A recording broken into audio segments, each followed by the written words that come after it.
Pork brains and milk gravy once stood out as an economical canned food, finding their niche in the southern United States due to their distinctive ingredients. However, this unconventional charm led to their eventual decline. Creamed possum was introduced as a novelty item but struggled to gain consumer acceptance because of its peculiar concept and appearance. This ultimately relegated it to a quirky footnote in the annals of canned food history. Turtle soup enjoyed popularity in the late 19th and early 20th centuries, but changing attitudes toward wildlife conservation diminished its appeal. As culinary preferences evolved, its once celebrated texture and flavor became overshadowed. Canned rattlesnake meat, often preserved in a salty brine to enhance flavor, failed to capture the attention of mainstream consumers. The exotic nature of the product deterred many potential buyers from giving it a try. Emerging in the mid-20th century, canned whole chicken promised convenience but ultimately fell short due to its unappetizing gelatinous broth. A shift in consumer preferences leaned toward fresher and higher quality food options.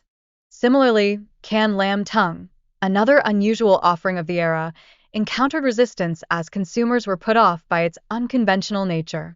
As tastes evolved, this item gradually disappeared from store shelves. Canned haggis, a traditional Scottish dish, faced obstacles related to its unappealing texture and aroma compared to freshly prepared alternatives. Attempts to enhance it largely failed to revive its popularity. Despite being marketed as an exotic delicacy, canned alligator meat struggled to resonate with consumers. Its chewy texture and premium pricing limited its appeal, confining it to a niche market. In an effort to revive interest in canned meats, marketing campaigns touted their novelty and health benefits. Unfortunately, these strategies fell short and were unable to significantly alter consumer perceptions.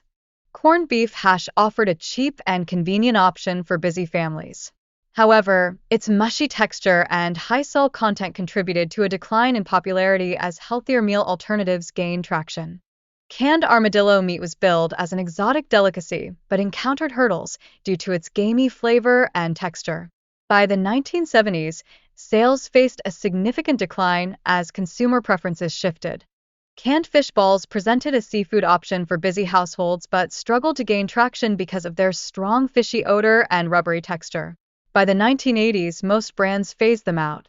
Canned duck confit targeted gourmet enthusiasts, but faced backlash for its greasy texture and overpowering flavor. This criticism led to diminished sales by the 1980s. Similarly, canned escargot was introduced as an accessible gourmet treat, but faltered due to its rubbery texture and strong brine flavor, limiting its consumer base by the late 1980s.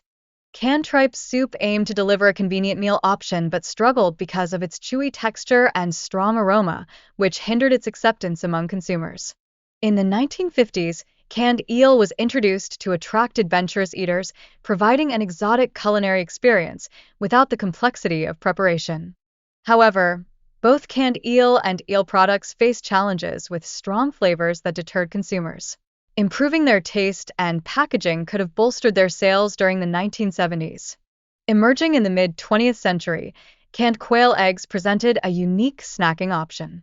Nonetheless, their rubbery texture ultimately limited their widespread appeal among consumers.